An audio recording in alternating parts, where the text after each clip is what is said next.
बहुत सारे स्टूडेंट्स सपना देखते हैं डॉक्टर बनने का, मेडिकल फील्ड में जाने का।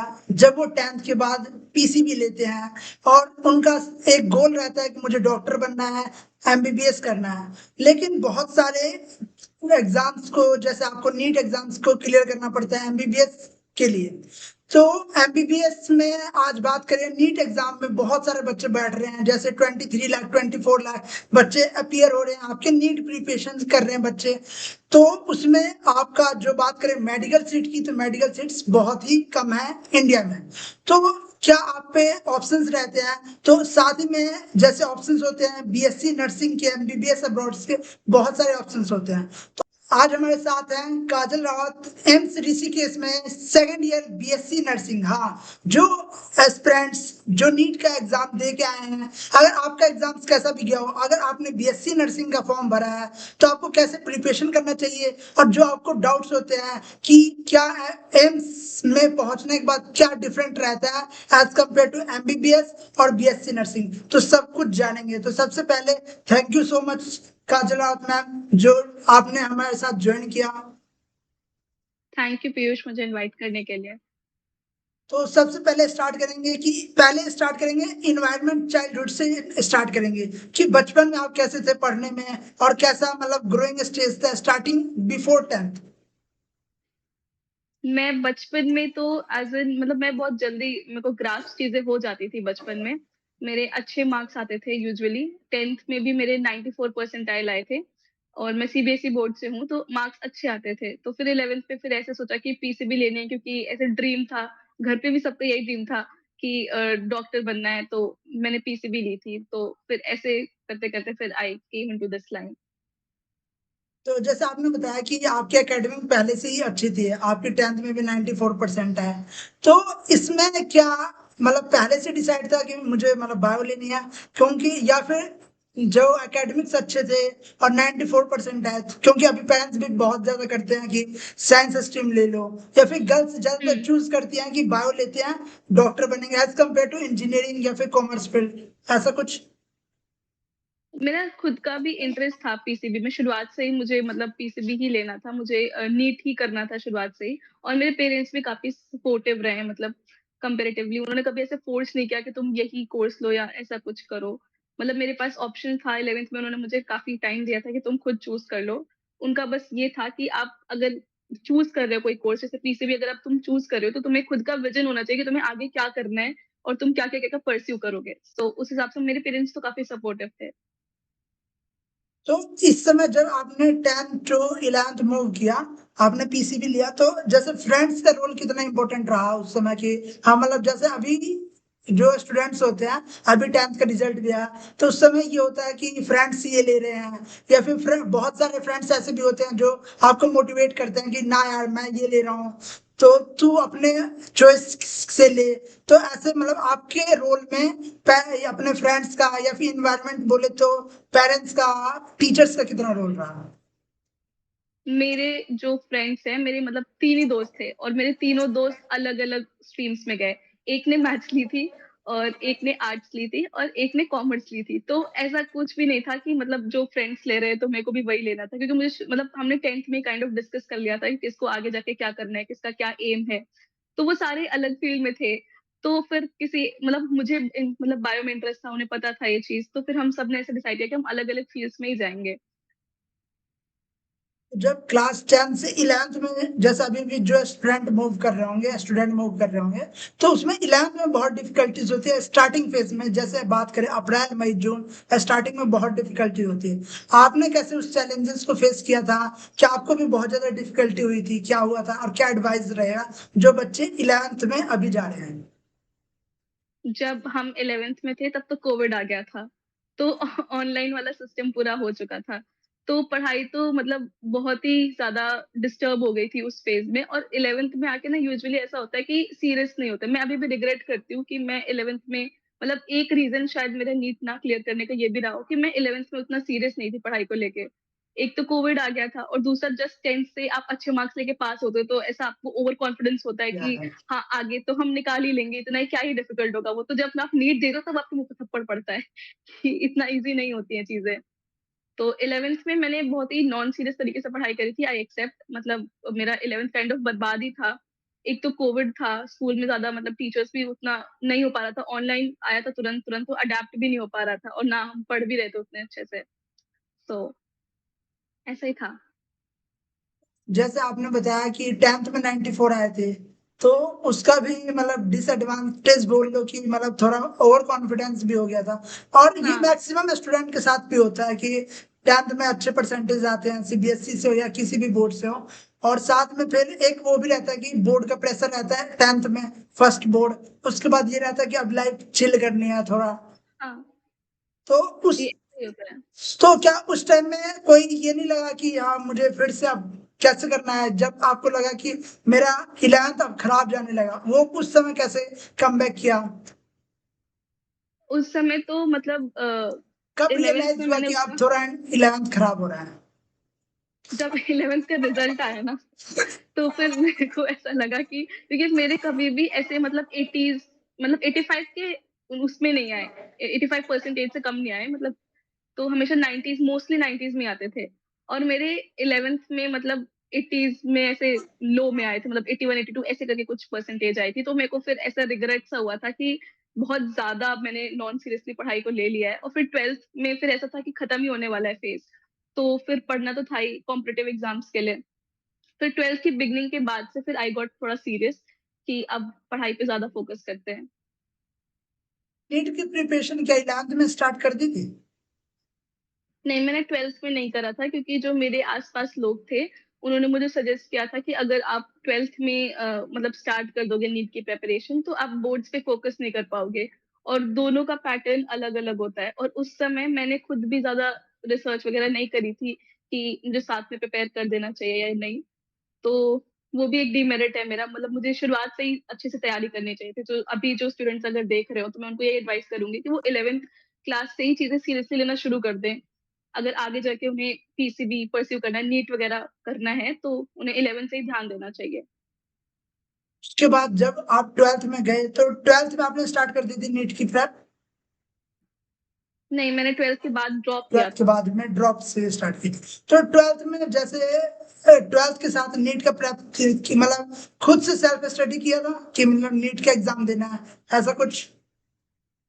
नहीं, मैंने सेल्फ स्टडी तो नहीं किया था, क्योंकि मुझे ऐसा लगता है कि अगर हम सेल्फ स्टडी के लिए वो सोचते हैं ना, तो एक शेड्यूल नहीं बन पाता कि हमें इतने बजे उठना है, इतने बजे से इतना-इतना पढ़ना है। तो मुझे ऐसा लगता है कि वो चीज़ डिस्टर्ब हो जाती है। तो मैंने कोचिंग करी थी फर्स्ट ड्रॉप में भी और सेकंड ड्रॉप में भी, ताकि मेरा एक शेड्यूल बन जाए, मेरे पास एक टारगेट्स मतलब वीकली सेट रहें कि मुझे इतना-इतना अकम्प्लिश करना है रोज़। 12th में कैसा रहा, मतलब 12th की परफॉर्मेंस क्या थी, क्योंकि अभी नर्सिंग कर रही है, 12th में क्या परफॉर्मेंस थी? और कब मतलब डिसाइड किया कि अब नीट की प्रेप करूंगी, ड्रॉप लूंगी? क्योंकि उस समय ये भी होगा कि क्या मैं ड्रॉप लूं या ना लूं। जो बच्चे अभी 12th का रिजल्ट आने वाला है, तो जो बच्चे अभी होंगे 12th में, उनका ये होगा कि मैंने नीट की प्रेप नहीं की है अभी तक, तो क्या मुझे ड्रॉप लेना चाहिए, नहीं लेना चाहिए, क्योंकि मेरे 12th में नंबर अच्छे हैं? अगर ऐसा लग रहा है कि 12th में नंबर अच्छे हैं, मतलब मुझे ड्रॉप नहीं लेना चाहिए, तो एक बार उनको पूरा पीवाईक्यू जो क्वेश्चन सीरीज़ आती है ना, वो खुद से एक बार सॉल्व करना चाहिए। जैसे एग्ज़ाम का पैटर्न होता है, अगर उसमें आपके 600 अबव आ रहे हैं, आपको लगता है कि आप इनफ कैपेबल हो, तो फिर आप मत लो ड्रॉप। बट मतलब मोस्टली स्टूडेंट्स का ऐसा होता है कि उनके 12th में मतलब अच्छी परसेंटेज आ जाती है, क्योंकि एग्ज़ाम पैटर्न वैसा होता है, आप आंसर्स लिख रहे होते हो, एमसीक्यू नहीं होता है और नेगेटिव मार्किंग नहीं होती है। तो उसमें परसेंटेज आ जाती है, बट मतलब नीट का पैटर्न बहुत डिफरेंट होता है। तो आई सजेस्ट कि मतलब ड्रॉप लेके एक बार खुद एनालाइज़ करना चाहिए, प्रैक्टिस करनी चाहिए। मतलब क्योंकि नेगेटिव मार्किंग होती है और बहुत ज़्यादा, जितना आपके मार्क्स नहीं आते, जितना आप क्वेश्चन सही नहीं करते, उतने आप लॉस कर देते हो marks because of negative marking. मतलब निगेटिव मार्किंग का रोल बहुत ज्यादा हो जाता है कॉम्पिटेटिव एग्जाम में। हाँ, एग्ज़ैक्टली। तो आपकी 12th की परफॉर्मेंस क्या थी जब आप बोर्ड की केवल प्रेप कर रहे थे? मेरे 12th में 90% आए थे, तो ठीक थी, 12th भी ठीक-ठाक निकल गई थी। बट बहुत अच्छी नहीं बोलूँगी मैं, क्योंकि ऑनलाइन, अगेन ऑनलाइन ज़्यादातर हाफ सेशन तो हमने ऑनलाइन पढ़ाई करा था, तो वैसा निकला था। बहुत अच्छे से पढ़ाई नहीं हो पाई थी। तो जैसे 12th 11th के टाइम आपने कोई ऑनलाइन बैचेस भी नहीं लिए थे, जैसे अभी मार्केट में बहुत नहीं, सारे बैचेस हैं ऑनलाइन? नहीं लिया था? नहीं तो ऑनलाइन फिर बैचेस नहीं। जब आपने ड्रॉप लिया, आपका ड्रॉप ईयर था, फर्स्ट ड्रॉप ईयर, उसमें आपने प्रिपरेशन कहाँ से की, क्या स्ट्रेटेजी थी, और फर्स्ट ड्रॉप के बाद आपने बताया था कि सेकंड ड्रॉप भी लिया, तो फर्स्ट ड्रॉप में क्या मेजर मिस्टेक्स किए थे? मैंने फर्स्ट ड्रॉप जब लिया था तो मैंने ग्रेविटी कोचिंग ज्वाइन करी थी, जो यहाँ पर है लखनऊ में ही। तो तब मेरे मार्क्स मतलब 480 आए थे, ज़्यादा अच्छे नहीं थे। तो मैंने फर्स्ट में तो यही कि मैंने एनालिसिस नहीं करी थी पेपर, क्वेश्चन पेपर की बहुत अच्छे से। जैसे आप पेपर दे लेते हो तो आपको हमेशा बैठ के 1 घंटा उसको बैठ के एनालाइज़ करना चाहिए कि आपके क्या-क्या पॉइंट्स वीक हैं। मैंने वो चीज़ अच्छे से नहीं करी थी। ऑल्सो आई फ़ील कि मैंने बहुत ज़्यादा क्वेश्चन पेपर्स नहीं सॉल्व करे थे। मैंने पीवाईक्यू पे बहुत ज़्यादा फ़ोकस किया था, बट मतलब डिफ़िकल्टी लेवल पे उतना फ़ोकस नहीं किया था। एक होता है कि आप जब कॉम्पिटिटिव एग्ज़ाम के लिए प्रिपेयर कर रहे हो तो आपको हर टाइप के पेपर सॉल्व करने चाहिए, ईज़ी, मॉडरेट, डिफ़िकल्ट। सिर्फ पीवाईक्यू पे ही नहीं फ़ोकस करना चाहिए, मतलब मिक्सचर करना चाहिए। तो मैंने वो चीज़ मतलब बहुत सारे क्वेश्चन वैराइटीज़ नहीं सॉल्व करी थी। एक मेरे को ये भी प्रॉब्लम लगा, इसलिए मेरा एग्ज़ाम क्लियर नहीं हुआ। और बस यही टाइम मैनेजमेंट, क्वेश्चन रीड कर रहे हैं तो फिर क्वेश्चन में ही वो मतलब मैंने जब फर्स्ट अटेम्प्ट दिया था, तो मैं पहले एक बार सारे क्वेश्चंस के आंसर्स उसमें मार्क कर लेती थी क्वेश्चन पेपर में, और फिर जब मैं दोबारा उन्हें फिल अप कर रही थी, तो मैं फिर से एक बार क्वेश्चन रीड कर रही थी कि मैं सही फिल अप कर रही हूँ कि नहीं। तो उससे बहुत ज़्यादा टाइम वेस्ट हो जाता था। तो वो भी एक नेगेटिव चीज़ थी। तो जैसे आपने बताया था स्टार्टिंग से आपकी एकेडमिक्स अच्छी थी, तो जब मतलब फर्स्ट ड्रॉप में जब नीट क्लियर नहीं हुआ, क्योंकि बहुत सारे बच्चे होंगे जो एकेडमिक्स बहुत अच्छी होगी उनकी पहले से, लेकिन वो नीट की अभी जो एग्जाम हुआ उसमें अच्छा परफॉर्मेंस नहीं कर पाएंगे, तो उस समय एक मेंटल प्रेशर बनता है, क्योंकि वो हमेशा सक्सेस को ही देखते आते हैं और फर्स्ट टाइम उनको लाइफ में फेलियर मिलता है, तो कैसे खुद को कंट्रोल किया था और क्या एडवाइस रहेगी उनके लिए, क्योंकि बहुत सारे बच्चे नीट से पहले भी अभी सुसाइड केसेस भी आए थे, कोटा से भी केसेस आए थे, तो क्या उस समय आपने फेलियर्स को कैसे डील किया था, क्योंकि आप पहले से ही एकेडमिक्स आपकी अच्छी थी, 10th में भी, आपके 12th में भी 90 प्लस मार्क्स थे, परसेंटेज थी। मेरे पेरेंट्स जो हैं उन्होंने कभी ऐसे एकेडमिक प्रेशराइज़ नहीं किया कि तुम्हें ये चीज़ अकम्प्लिश करनी ही है, करनी है। मैं खुद ही प्रेशर इतना ले लेती हूँ कि मम्मी-पापा बिल्कुल प्रेशर नहीं देते उस चीज़ के लिए, ठीक है? तो मतलब ऐसा था कि आपको पता होना चाहिए कि सेल्फ वर्थ आपकी क्या है, मतलब नेगेटिव चीज़ें मत लाओ दिमाग में। मतलब जब मेरा क्लियर नहीं हुआ था तो फिर मेरे मम्मी-पापा मतलब हम तीनों लोग साथ में बैठे थे, तो पापा जी ने बोला था कि ऐसे कुछ भी गलत ख़्याल नहीं लाना। उनके पहली वर्डिंग्स यही थी कि कुछ भी गलत ख़्याल नहीं लाना मन में। कोई बात नहीं निकला तो अभी मैं हूँ, 1 और साल अगर तुम्हें ड्रॉप लेना है तो तुम ले सकते हो, ठीक है? तुम्हें जितना टाइम चाहिए, तुम जब तक डिसाइड नहीं कर पा रहे हो तुम्हें आगे फ्यूचर में क्या करना है, तब तक तुम कर लो। अभी मैं मतलब अच्छा-खासा कमा रहा हूँ, मैं कर लूँगा। तो ऐसे उनके वर्डिंग्स थे, तो मुझे ऐसा लगता है कि जिन मतलब बच्चों का नहीं हो पा रहा होता है, उन्हें पेरेंट्स से एक बार बैठ के बात करनी चाहिए, और पेरेंट्स को भी इक्वली सपोर्टिव होना चाहिए कि बच्चा मेहनत कर रहा है, अगर आपको दिख रहा है, तो आई डोंट थिंक कि आपको बहुत ज़्यादा ऐसे नेगेटिव बोल-बोल के उसके दिमाग में ऐसी चीज़ें लाओ कि वो आपको आके अप्रोच ना कर सके। ये तो है। तो जैसे आपने बताया फर्स्ट जॉब के बाद आपके पेरेंट्स बहुत सपोर्टिव थे, और आपने एडवाइस भी दिया कि मतलब पेरेंट्स को सपोर्टिव होना चाहिए उस समय जब स्टूडेंट ऐसे फेलियर से डील कर रहा हो, तो फिर सेकंड ड्रॉप में आपकी कैसे प्रिपरेशन हुआ, उसके बाद जब सेकंड ड्रॉप का एग्जाम हुआ उस समय क्या परफॉर्मेंस? सेकंड ड्रॉप के बाद भी सेकंड ड्रॉप में एग्ज़ाम फिज़िक्स का एक तो बहुत टफ आया था। जब मैं एग्ज़ाम दे के आई थी ना, तो ये मेरे को समझ में आ गया था कि मेरा शायद इस बार नहीं होगा। मैं पहले से एक बार मतलब मैं ड्रॉप लेके मैंने एग्ज़ाम दिया था, तो मेरा ये था दिमाग में कि नेक्स्ट ड्रॉप में मुझे किसी न किसी कॉलेज में तो जाना ही जाना है। क्या? ठीक है? मेरे को आगे मतलब अब और ड्रॉप्स नहीं लेने हैं।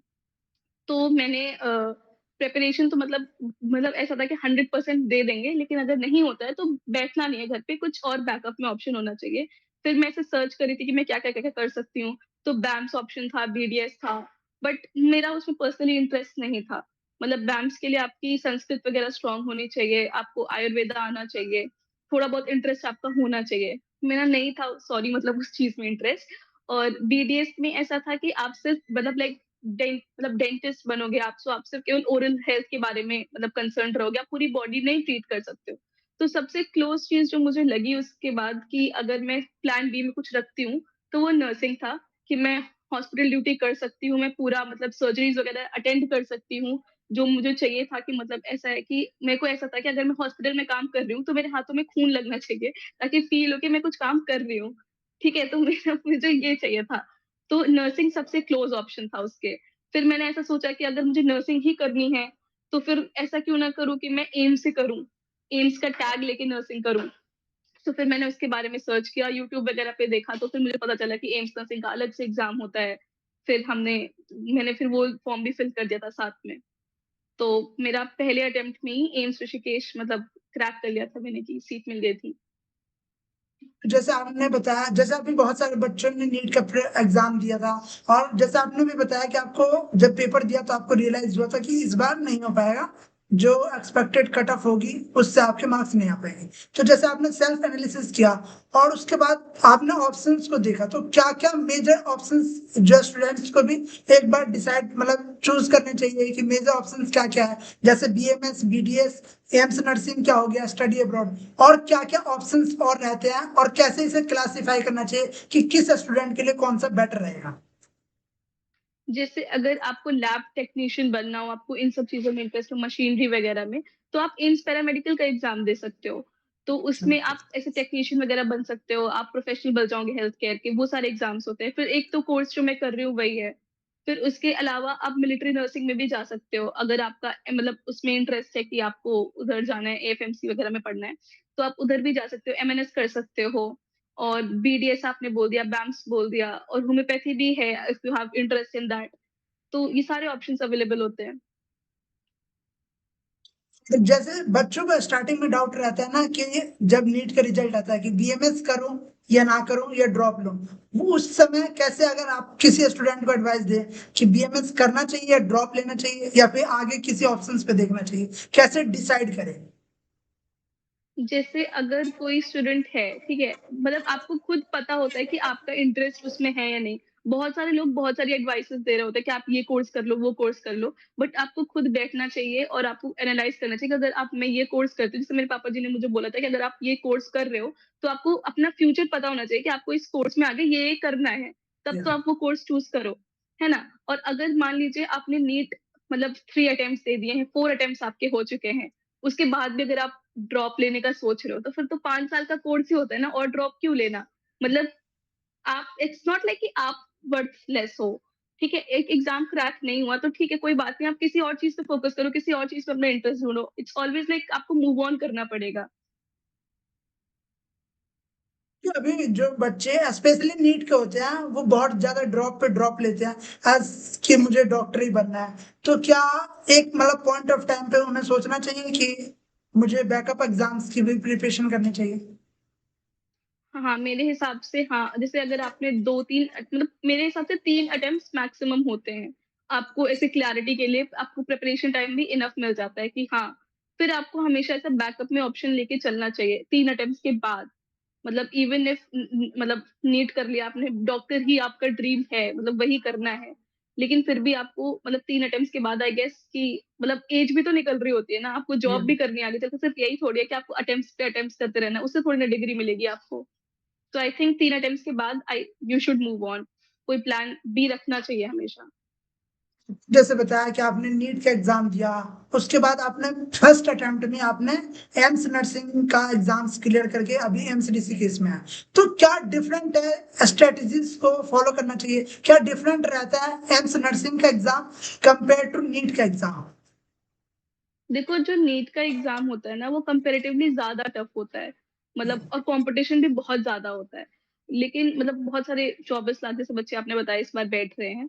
तो बहुत ज़्यादा टफ एग्ज़ाम होता है, बट जो एम्स नर्सिंग का एग्ज़ाम होता है वो कंपैरेटिवली थोड़ा लाइक मतलब इतना डिफिकल्ट नहीं होता है। और एम्स नर्सिंग केवल लड़कियों के लिए होता है, तो और थोड़ा कॉम्पिटिशन कम हो जाता है।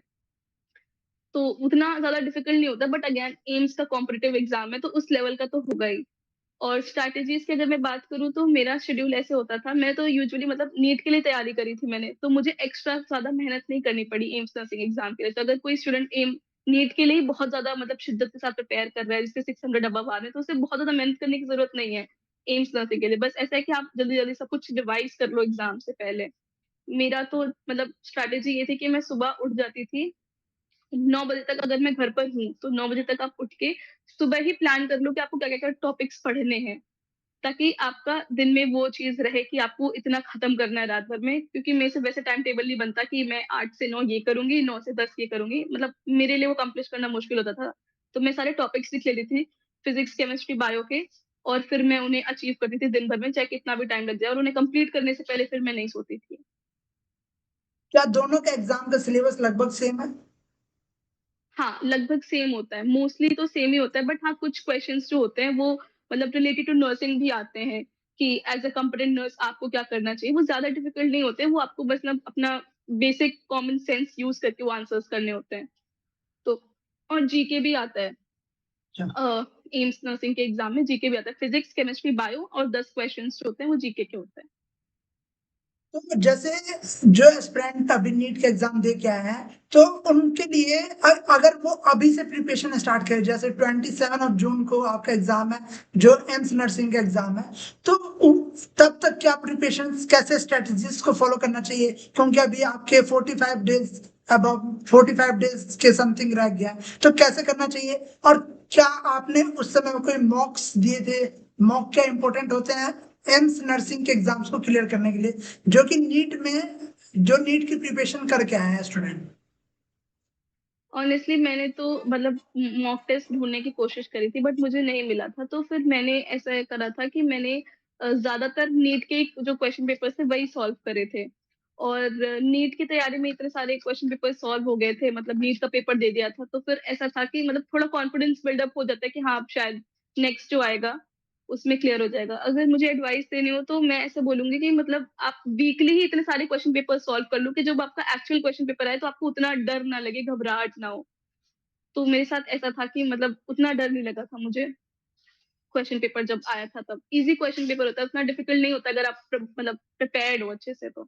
वही आता है, बायो के भी क्वेश्चंस मतलब ईज़ी आए थे। मतलब अब मैं ऐसे इंडिविजुअली तो नहीं बोल सकती कि ईज़ी आया था, बट हाँ, मतलब अच्छा पेपर का लेवल सही होता है, इतना कि अगर आप अच्छे से पढ़ाई करके जाओगे तो आप क्रैक कर लोगे। जैसे अभी से जो बच्चा प्रिपेयर करेगा, क्या वो क्रैक कर सकता है 45 डेज के अंदर?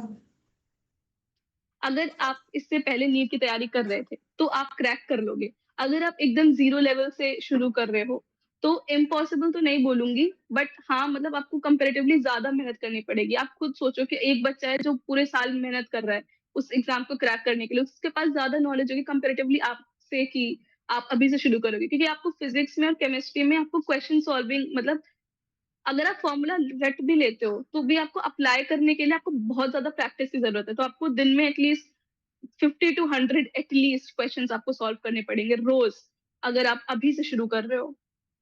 तो और बायो भी आपको मतलब ऐसा नहीं है कि अब आप ऐसे सोचोगे कि मैं एक दिन में बस एक ही चैप्टर पढ़ूँगी।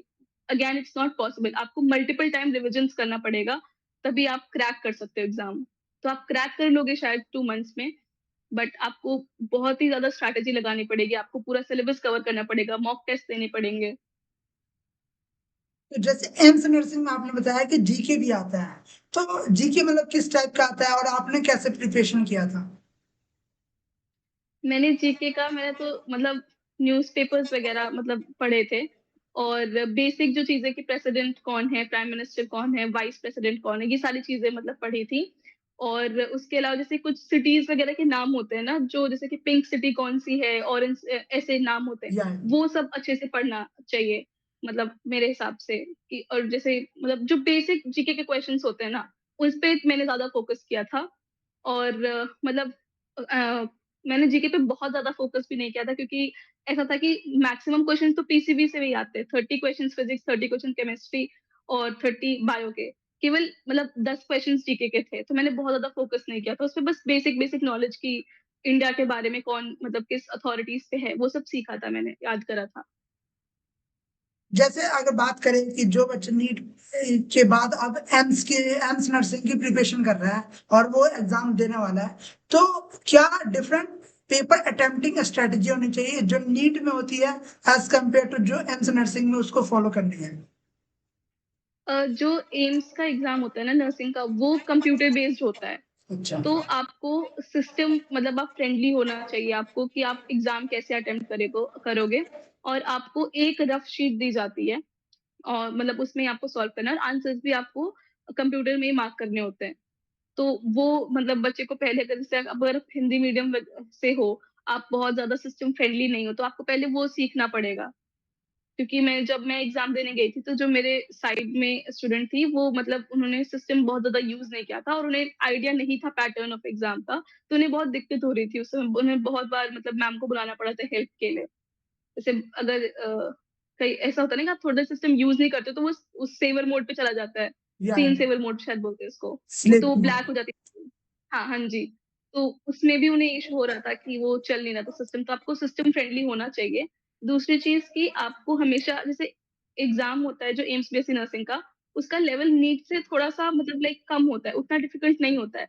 बट आपको हमेशा अपनी प्रिपरेशन एक लेवल अप ही रखनी है। तो आप नीट के भी सारे पीवाईक्यूज़ लगा लो और मतलब एम्स बीएससी नर्सिंग के भी क्वेश्चन सॉल्व कर लो, सैंपल पेपर सॉल्व कर लो, ताकि यू डोंट लैक एनीवेयर।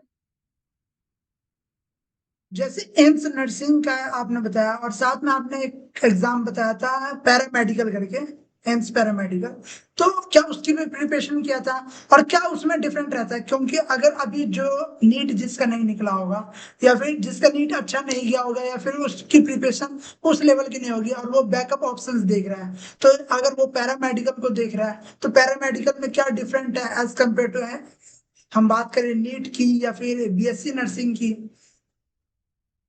देखो नर्सिंग मतलब एमबीबीएस नर्सिंग और पैरामेडिकल की अगर बात करें तो नर्सिंग में ऐसा होता है कि आप मेजरली डॉक्टर को असिस्ट कर रहे होते हो, तो आपकी हॉस्पिटल ड्यूटी ज़्यादा लगती है। मतलब आपको ज़्यादातर हॉस्पिटल में क्या किसकी क्या मेडिकेशन चल रही है, आपको मेडिकेशन चार्ट्स वगैरह वो सब चीज़ें आपको पढ़ना होता है। पेशेंट्स के साथ ज़्यादा डील करना होता है, compare to paramedical and doctor. मतलब डॉक्टर्स ऐसा मतलब जब हमारी पोस्टिंग लगती है, डॉक्टर्स आते हैं, वो राउंड लेते हैं, वो मेडिसिन्स वगैरह सब कुछ बता देते हैं। उसके बाद फिर आपको असिस्ट करना होता है, आपको मतलब वो मेडिकेशंस वगैरह देनी होती हैं। पैरामेडिकल का ये है कि मतलब जैसे कुछ एक्स-रे हो गया, पेट स्कैन वगैरह हो गया, मशीनरी रिलेटेड कुछ भी होगा, तो उन्हें वो करना होता था। अगर किसी का इस सब चीज़ों में इंटरेस्ट है कि मशीनरी हैंडल वगैरह करनी है, ऑल्सो नर्सिंग का एग्ज़ाम बॉयज़ तो दे नहीं सकते एम्स में, तो आपको फिर पैरामेडिकल आपके लिए दूसरा अल्टरनेटिव ऑप्शन यही होता है। और आपने एक और एग्जाम के बारे में बताया था, कोई आर्मी करके ऐसे कोई एग्जाम के बारे में बताया? हाँ, मिलिट्री नर्सिंग के बारे में बोला या था मैंने। तो उसमें क्या डिफरेंट रहता है? उसमें आपको पोस्ट मिलती हैं मतलब जिसका आर्मी वगैरह में इंटरेस्ट है तो आप एमएनएस कर सकते हो। मेरी खुद की कई सारे फ्रेंड्स थे जब हमारा फर्स्ट ईयर था तो उन्होंने दोनों का एग्ज़ाम दिया था। उन्होंने एमएनएस भी दिया था और उन्होंने एम्स का भी एग्ज़ाम दिया था। तो जब वो एम्स में थे तब उन्हें मतलब आगे इंटरव्यू वगैरह के लिए बुलाया गया था और उन्होंने फिर उसमें से 1-2 दोस्त मेरे फिर उसमें चले गए एमएनएस में। तो मिलिट्री नर्सिंग मतलब वहाँ पर वो हॉस्पिटल होता है, आर्मी रिलेटेड होता है, तो उसके बारे में मेरे को भी ज़्यादा नॉलेज तो नहीं है बट हाँ, ये है कि आपको यूनिफ़ॉर्म मिलती है, आपको ट्रेनिंग मिलती है पूरी प्रॉपर और वो काइंड ऑफ डिफरेंट होती है नॉर्मल सिविलियन नर्सिंग से। जैसे अगर आपने बताया कि आपका फर्स्ट ईयर में आपका मतलब फर्स्ट टाइम में आपका निकल गया था एम्स नर्सिंग का एग्जाम, हुँ। तो क्या आप एक्सपेक्टेड था बिफोर जैसे नीट के बाद और बिफोर एग्जाम की, क्या मैं एम्स ऋषिकेश जैसे को क्रैक कर पाऊंगी, ऐसा एक्सपेक्टेड था पहले से? मैं ऑनेस्टली बताऊँ तो मैं एम्स ऋषिकेश मतलब मेरे को नर्सिंग नहीं करनी थी बचपन से, तो मैं अच्छा। बहुत ज़्यादा मतलब उसमें सीरियस नहीं थी। तो मैंने ऐसा सोचा था कि अगर मेरा एग्ज़ाम क्रैक हो जाता है, तो मैं मूव ऑन कर जाऊँगी। अगर नहीं होता है, तो शायद मैं एक और ड्रॉप ले लूँ। तो मैं उस माइंडसेट के साथ गई थी और लकीली मेरा एग्ज़ाम क्रैक हो गया और फर्स्ट टाइम ही क्रैक हो गया। और फिर हमें काउंसलिंग में ऑप्शंस दिए जाते हैं एम्स के या कि कौन-सा एम्स आपको चूज़ करना है। तो फिर मेरा फर्स्ट ऑप्शन एम ऋषिकेश ही था। मेरे को मतलब दिल्ली एक तो मेरी रैंक के हिसाब से मिलने भी नहीं वाला था और दूसरा मुझे दिल्ली जाना भी नहीं था क्योंकि वहाँ मतलब मुझे दिल्ली नहीं जाना था, मुझे ऋषिकेश ही जाना था क्योंकि वो सबसे पास मेरे घर के वही था और दूसरा चीज़ कैंपस और टॉप 5 एम्स में से ऋषिकेश वन ऑफ देम था। तो मुझे मतलब यहीं जाना था, ऋषिकेश में ही। एम्स ऋषिकेश की अगर बात करते हैं, तो जैसे एम्स ऋषिकेश लिया, सबसे पहला क्वेश्चन कि अभी आप सेकंड ईयर में हैं, क्या आपको फिर से चॉइस मिले काउंसलिंग करने का, तो क्या एम्स ऋषिकेश चूज करेंगे?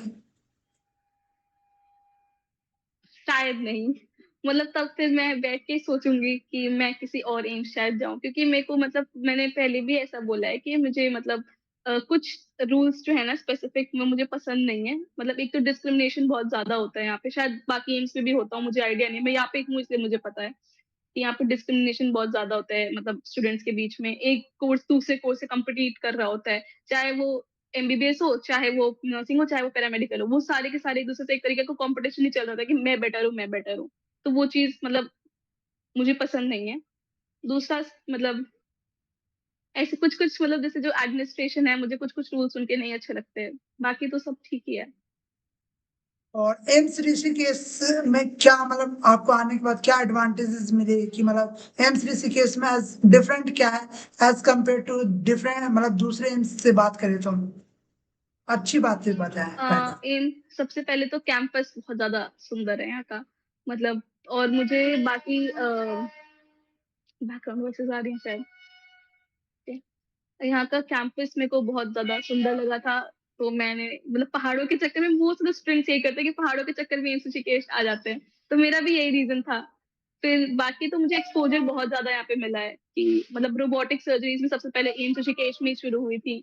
और जब हमारी ओटी पोस्टिंग्स वगैरह लगती हैं तो मतलब बहुत ज़्यादा कोऑपरेटिव स्टाफ रहता है। डॉक्टर्स, नर्सेज़ वगैरह सब कुछ बहुत ज़्यादा कोऑपरेट करते हैं वो लोग। बहुत ज़्यादा सिखाते हैं वो सारी चीज़ें आपको।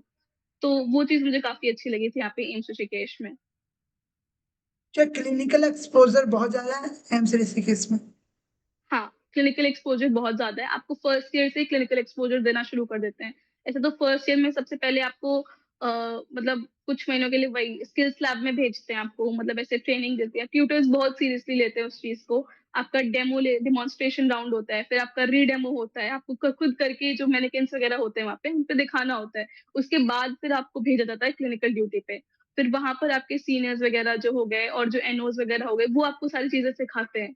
और फिर एक टाइम ऐसा आता है कि आप खुद ही हैंडल कर लेते हो, तो आप खुद ही मेडिकेशन चार्ट वगैरह देके खुद ही आप कर सकते हो, पेशेंट को ट्रीट कर सकते हो। मतलब जो भी प्रिस्क्राइब्ड मेडिकेशंस वगैरह होती हैं, वो आप दे सकते हो।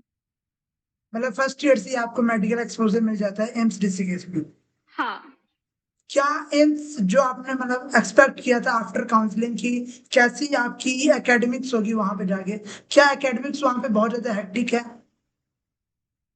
एकेडमिक लाइफ हेक्टिक तो नहीं है, मतलब ऑब्वियसली अब आपको ह्यूमन लाइफ के साथ डील करना होता है।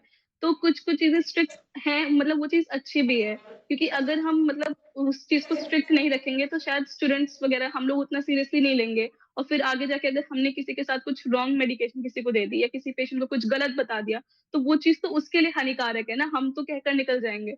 उनको फिर लाइफ और डेथ की सिचुएशन हो जाएगी उनके लिए। तो मतलब हाँ, मैंने इतना स्ट्रिक्ट तो नहीं एक्सपेक्ट किया था, बट वो स्ट्रिक्ट सही है मतलब एक तरीके से। और हॉस्पिटल में ड्यूटी मतलब मैंने नहीं एक्सपेक्ट करी थी कि मुझे इतनी जल्दी इतना सब कुछ सीखने को मिल जाएगा। बट अभी मेरे को बहुत सारी चीज़ें आ चुकी हैं और जैसे अगर मैं किसी को देखती हूँ कि इसकी मतलब आईज़ येलो हो रही हैं, कुछ ऐसे सिम्पटम्स दिखते हैं ना, तो तुरंत हमारे दिमाग में ऐसे आने लगता है कि शायद इसको ये बीमारी है। मेडिकल एक्सपोजर के कारण। हाँ, बहुत अच्छा है वहाँ पे। और जैसे वहां पे बात करें कि मतलब फीस स्ट्रक्चर कैसा है एम्स ऋषिकेश में, साथ ही में मैथ्स की फैसिलिटीज कैसी है, और हाँ पहले इसके बारे में ही बात करते हैं। मेस फैसिलिटीज़ के बारे में? हम्म। मेस फैसिलिटीज़ सही है, मतलब स्टूडेंट रन मेस है और 2K से 3K तक मतलब फीस आती है। बाकी किसी और चीज़ की फीस नहीं है, मतलब 5200 रुपीज़ एक्स्ट्रा लगते हैं एडमिशन फीस में, तो 5200 में आप 4 साल आप पढ़ सकते हो पूरा। डिग्री लेके आप चले जाओगे और उसके अलावा मंथली आपको मेस फीस देनी पड़ती है।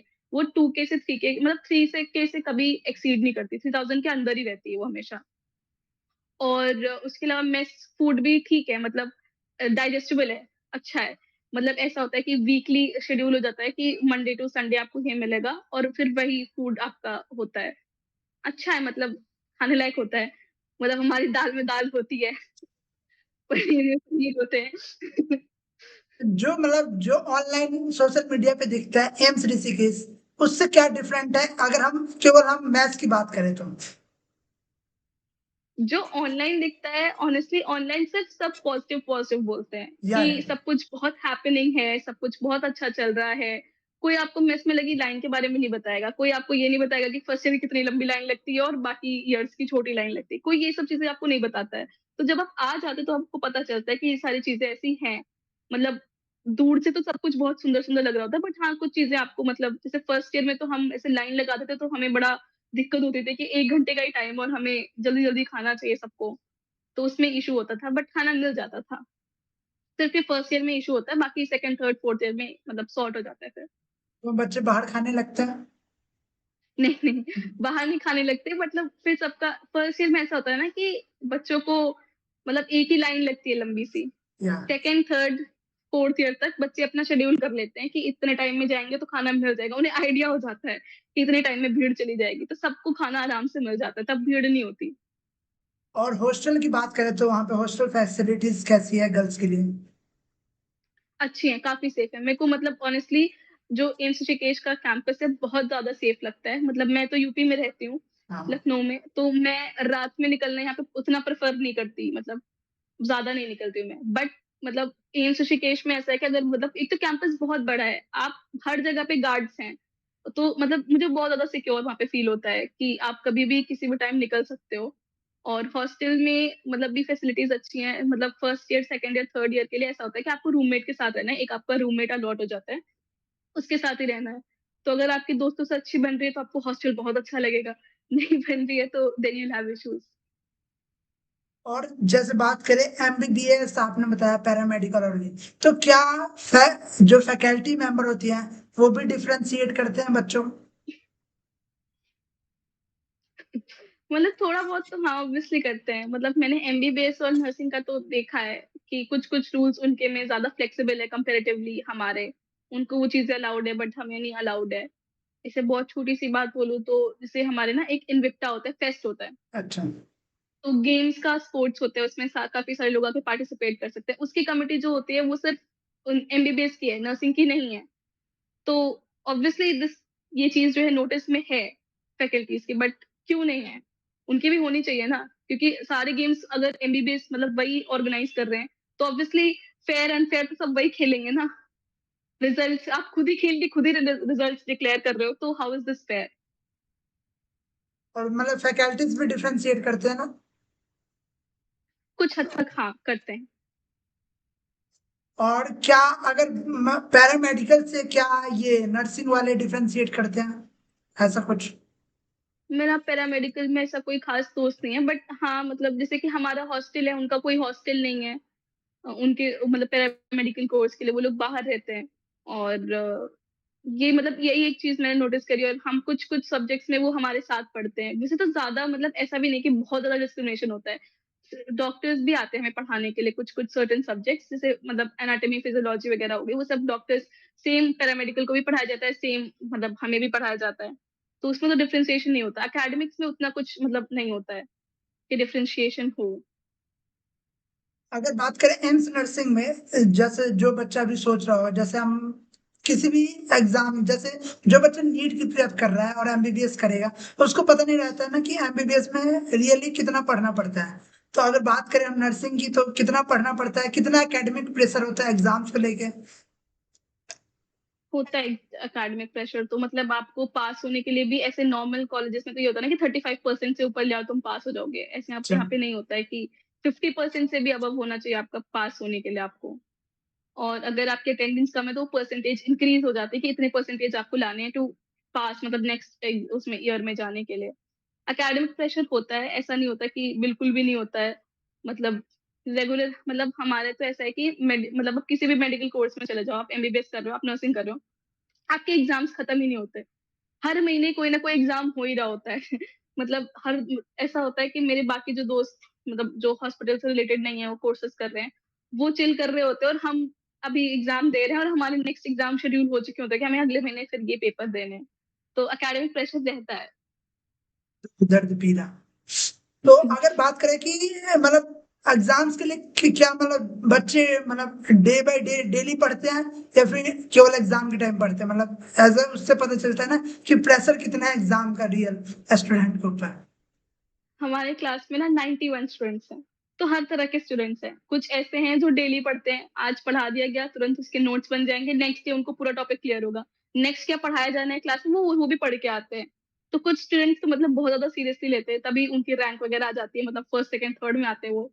कुछ स्टूडेंट्स मेरे जैसे हैं जो एग्ज़ाम से 1 महीने पहले शुरू करते हैं, मतलब सारे नोट्स वगैरह बनाना और सब कुछ। और कुछ ऐसे हैं जो 1 एक रात दिन पहले पहले। भी पढ़ के पास हो जाते हैं। तो सारे तरह के स्टूडेंट्स हैं। हो सकता है उनका ग्रास्पिंग पावर बहुत ज़्यादा अच्छा हो। मतलब मोस्ट ऑफ द रेशियोज क्या रहती है स्टूडेंट्स में?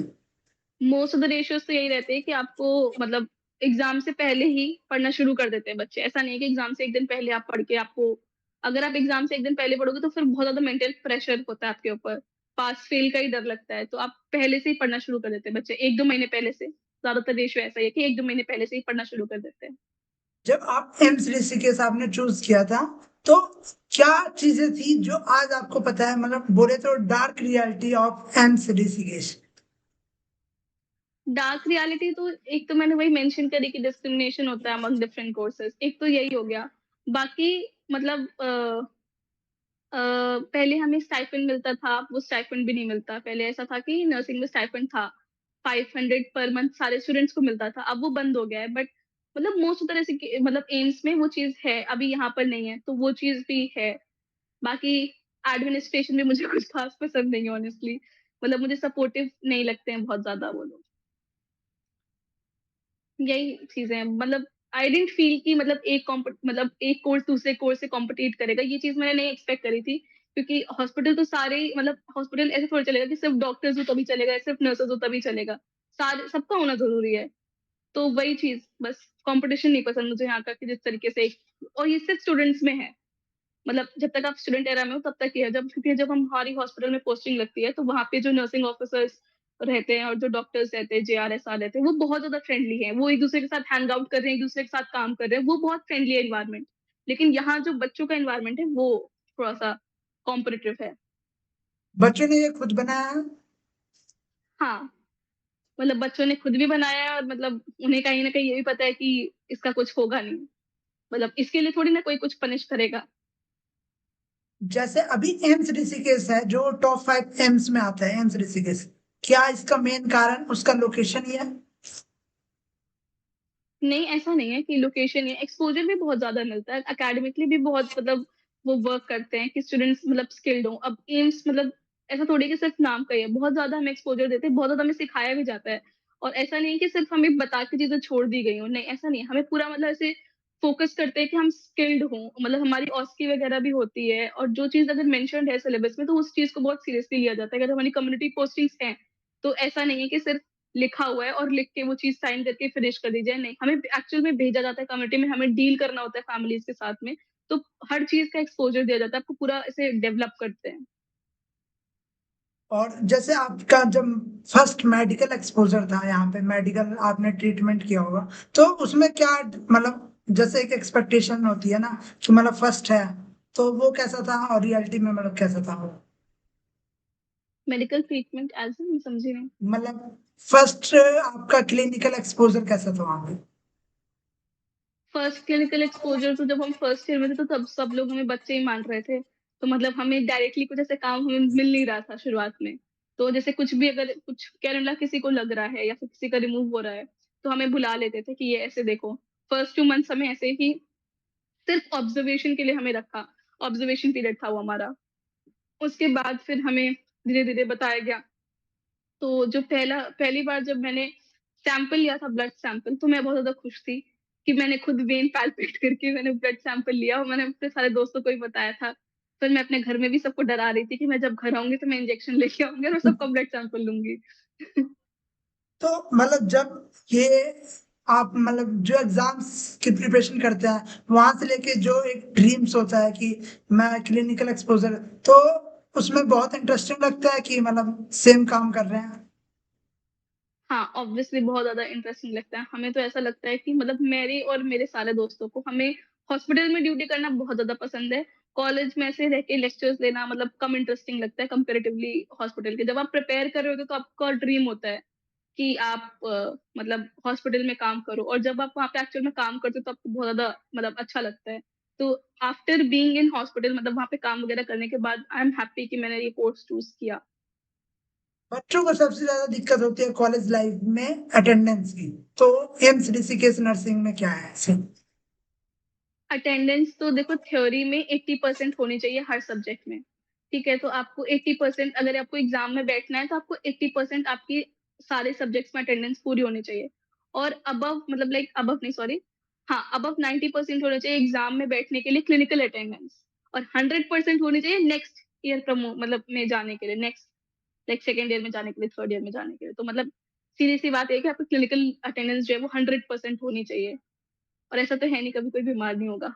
100% कैसे होगा अगर कोई बीमार ही नहीं होगा? मतलब बीमार तो होगा ही नॉर्मल।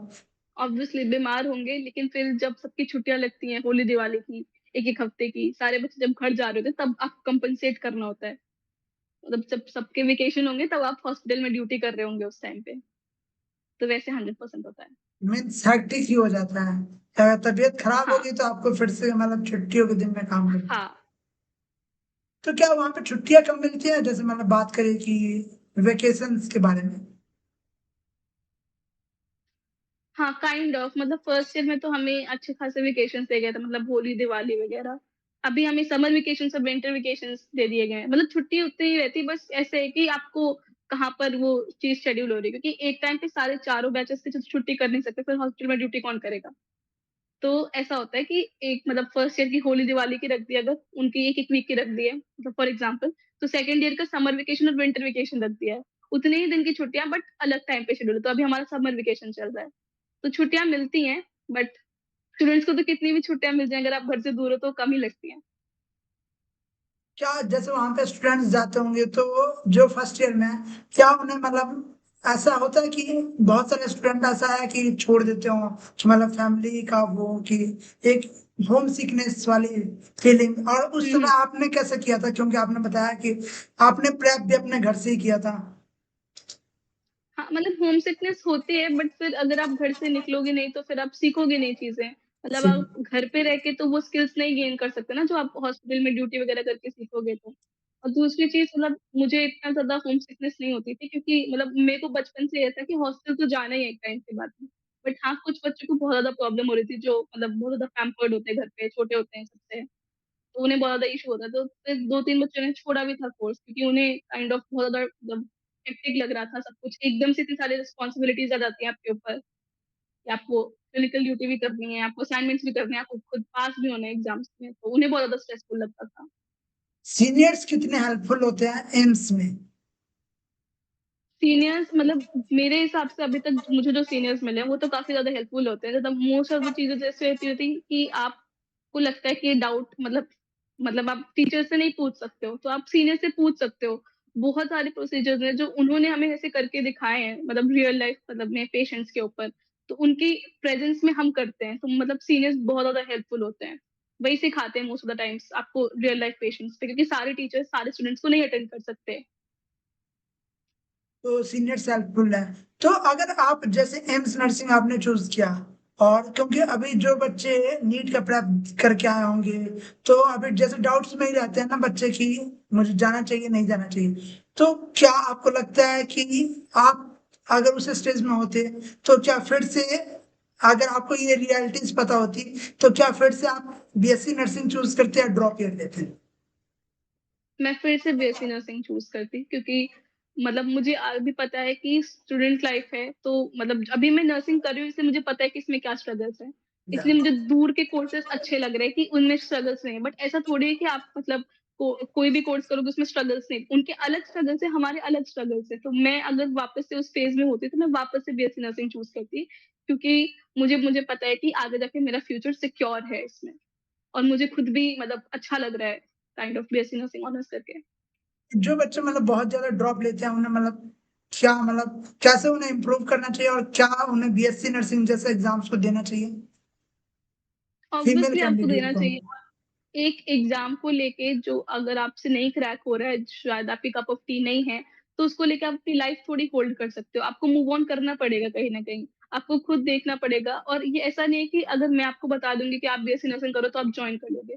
आपको खुद उस चीज़ के बारे में इंटरेस्ट होना चाहिए, आपको खुद पढ़ना चाहिए उस चीज़ के बारे में, ताकि आपको ऐसा लगे कि हाँ, ये मेरा डिसीज़न है, आई कैन मतलब वर्क ऑन दिस। तो मेरा तो यही सजेशन रहेगा कि आप जो भी आपको मतलब अगर एज़ इन मतलब काउंसलर वो मुझे देख रहे हैं कि आप बता दो। तो उसके अलावा आप खुद भी देखो आप। जैसे हमने बीएससी सॉरी। नर्सिंग के बारे में बात किया, तो अगर अगर आपने बताया कि एम्स ऋषिकेश आप फिर से चूज नहीं करते, तो अगर आपको ऑप्शंस मिले तो कौन सा एम्स आप प्रिफर करेंगे अभी? मेरे जो फ्रेंड्स हैं उनके कुछ मतलब लाइक सिबलिंग्स जो हैं वो एम्स भोपाल में हैं बठिंडा में है, तो मैं एक बारी उसके बारे में अच्छे से सर्च करके कैंपस वगैरह मैं शायद वो एम्स में जाती। एक तो एम्स जोधपुर मतलब बहुत ज़्यादा प्रेफ़रेंस लिस्ट में है मेरी, अगर अब मुझे जाना होता तो एम्स जोधपुर, एम्स भोपाल और एम्स बठिंडा में से कोई एक शायद। अगर ये पूरे कंक्लूजन इसका आप अपनी तरफ से क्या देना चाहेंगे, और साथ में जो एम्स नर्सिंग परस्यू करने वाले हैं या फिर एग्जाम दे रहे हैं एम्स नर्सिंग का, या फिर जिनका नीट एग्जाम अच्छा नहीं गया, दो कैटेगरी के बच्चे होंगे। एक तो वो होंगे जो डिमोटिवेट होंगे, कुछ दिन रिजल्ट का वेट करेंगे, फिर रिजल्ट के वेट करने के बाद बैकअप ऑप्शन देखेंगे, और आपका मतलब उनके लिए क्या एडवाइस रहेगा? और कुछ बच्चे होंगे कि आप बैकअप का देख लेंगे या फिर ड्रॉप ईयर के बारे में सोच लेंगे। मेरा एडवाइस यही है कि आप वही करो जो आपको लगे कि सही है। मतलब एक हद तक don't listen to anybody else कि आप बाद में उन्हें ब्लेम करो कि ये मेरा डिसीजन था। खुद सोचो, अच्छे से समझो, अगर आपको लग रहा है कि हाँ, मैंने 2 ड्रॉप्स ले लिए, मुझे तीसरा ड्रॉप भी लेना है, तो आप ले सकते हो। बट आई एडवाइस कि हमेशा प्लान बी अपने पास रखो और इतना भी मतलब अपने आपको इतना वर्थलेस मत फील कराओ कि मुझसे ये क्रैक नहीं हुआ, अब मेरी ज़िंदगी बर्बाद हो गई। इतना नहीं सीरियसली लेना है लाइफ़ को। सारे डॉक्टर्स ही थोड़ी हैं, इतने सारे आप आँखें खोल के देखोगे, कितने सारे प्रोफ़ेशन्स हैं आस-पास आपके, तो आप कुछ भी परस्यू कर सकते हो। तो आई थिंक मूव ऑन करना चाहिए। प्लान बी अगर आप सोच रहे हो करने का, तो you should go for it. जैसे आपने पूरी स्ट्रैटेजी बताई, और जो एम्स ऋषिकेश की भी रियलिटीज बताई, और साथ में नीट प्रिपरेशन के बारे में भी बताया कि आपको ड्रॉप के आगे लेने चाहिए या फिर बैकअप ऑप्शंस के बारे में सोचना चाहिए। तो थैंक यू सो मच जो हमारे साथ आप जुड़े। तो जो ये पूरा पॉडकास्ट जिन्होंने देखा उनको बता दूं कि अगर आपका नीट एग्जाम्स कैसा भी गया हो, आप अपने लाइफ के बारे में आगे सोचो। और एमबीबीएस करना है तो आप अगर ड्रॉप ईयर ले सकते हो तो आप ड्रॉप ईयर लो। अगर आपको लगता है कि मुझे बैकअप ऑप्शन के बारे में जानना चाहिए तो आप बैकअप ऑप्शंस के बारे में आपने इस पूरे पॉडकास्ट में देखा। साथ में कुछ बच्चों को डाउट होगा कि एमबीबीएस अब्रॉड, तो एमबीबीएस अब्रॉड के बारे में भी एक कंप्लीट डिटेल वीडियो आने वाली है। तो चैनल पे बने रहो, पढ़ते रहो, मचाते रहो, और स्पेशली जिनका नीट अच्छा नहीं गया है, प्लीज भाई और बहन, प्लीज डीमोटिवेट ना हो। आपके पेरेंट्स आपके साथ हैं हमेशा। तो ऐसे कोई कंडीशंस में भी कोई गलत स्टेप्स ना ले। Thank you so much for इस आपने इतना लंबा पॉडकास्ट देखा और अपने पॉजिटिव पॉइंट्स इस पॉडकास्ट से लिए जी। Thank you so much.